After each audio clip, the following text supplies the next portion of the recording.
All right, I need everyone watching this to sit with me for a second, because LeBron James just went on his own podcast and basically broke down exactly why the Knicks are champions. And honestly, hearing it from him hits different. This isn't some random analyst on TV. This is a guy who has seen every kind of team, every kind of system, every kind of champion for over 2 decades. And he's telling you on record why this Knicks team was built the right way. If you've been riding with this franchise through the pain, through the decades of nothing, you already know why that matters. But before I get into it, do me a favor and smash that like button right now. It genuinely helps this channel more than you think. And if you're new here, subscribe, because we are not slowing down on Knicks content anytime soon.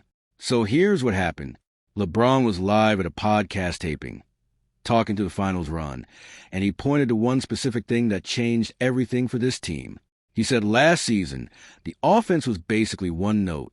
Everything ran through Jalen Brunson in pick and roll, over and over, which meant defenses could just load up on him and dare everybody else to beat them. And look, we all watched that happen in real time. We saw defenses sit in the paint, sell out on Brunson, and make the rest of the roster prove it. It worked sometimes. It also got us bounced early more than once. That's not opinion. That's just what we watched with our own eyes for years. Then Mike Brown comes in as a first-year head coach for this franchise, and instead of running it back with the same tired formula, he actually changes the martial arts of the whole offense. LeBron specifically called out how Brown started feeding Karl Anthony Towns from the low block and from the top of the paint, basically parking him in the middle of the floor as a second brain for the offense. And here's the part that should make every single Knicks fan a little emotional. LeBron said the ball still ended up in Brunson's hands plenty, but the difference is the whole team wasn't frozen, waiting on one read anymore. That's coaching. That's real coaching. For years we heard excuses about why this roster couldn't get over the hump, and it turns out the answer was never more talent. It was someone willing to actually build a system. And can we talk about how this all really got going? Because the Knicks were down 2 games to 1 against the Hawks in the very first round. 2 games. 2-1 against Atlanta. I remember the group chats. I remember the panic. I remember people already writing off the season before it even really started. And then this team rips off 3 straight wins to close out that series. Sweeps Philly, sweeps Cleveland, and walks in the finals like they had something to prove the entire time. 5 games later, the Spurs are done, and for the first time since 1973, the New York Knicks are NBA champions. Say that out loud. 1973. That is longer than most of the people watching this video have been alive, and longer than a lot of us have been rooting for this team through some genuinely rough stretches. If that timeline means anything to you, if you've sat through the bad drafts, the bad contracts, the bad seasons that made you question why you even bothered, drop a comment right now and tell me where you were when this team finally broke through. I want to see it. I read every single one of these. Now, let's give credit where it's actually due, because Brunson carried this roster through an entire regular season where, for once, this team actually stayed healthy. That part cannot be overstated. How many times have we watched this franchise get a real shot only for injuries to wreck the whole thing? Not this year. Brunson stayed on the floor, led every single night, and set the tone for everybody else to follow. But LeBron didn't stop at Brunson.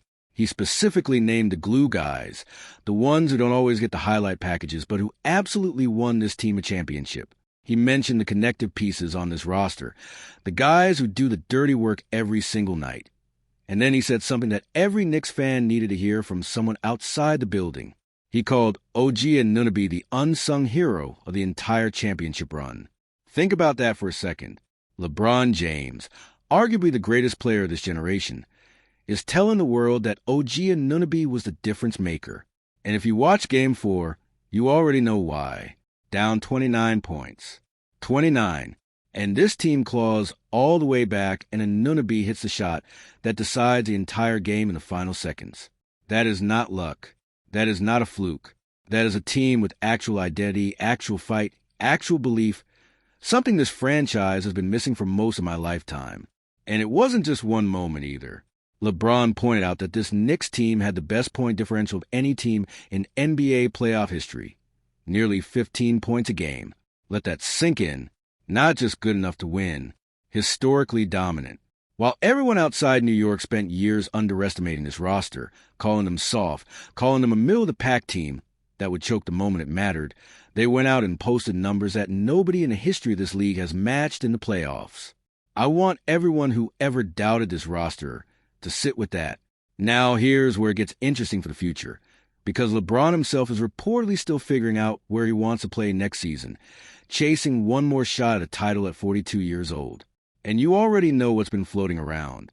His own agent came out earlier this month and basically said that if the Knicks hadn't won at all, LeBron might have actually been in play as a free agent target. Think about how close we were to that storyline actually existing. But once this team won the whole thing, that door pretty much closed on its own. And from what's being reported, the Knicks front office hasn't exactly been chasing that pairing either, which honestly, as a fan, I respect. You don't break up a championship group to chase a name, no matter how big that name is. And speaking of keeping the group together, give the front office some real credit here too, because outside of losing the backup center to Celtics in free agency, this roster has stayed almost completely intact. That matters more than people realize. We've all watched championship rosters get gutted the second parade ends because ownership gets cheap or agents get greedy. Right now, this front office is doing the right thing by running it back. So here's my actual take as a fan, not just a recap of what was said. This wasn't luck. This wasn't circumstance. This was a front office that finally built the right infrastructure, a coach who actually adjusted instead of coasting on old habits, and a locker room full of players who bought into something bigger than their own stat lines.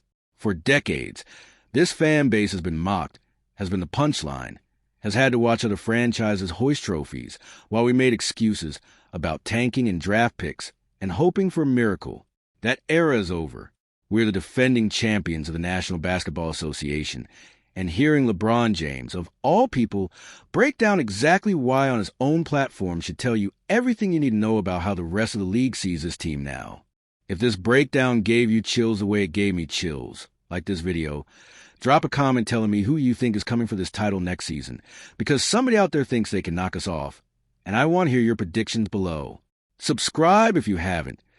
Turn on notifications so you don't miss the next breakdown, and I will see you in the next one.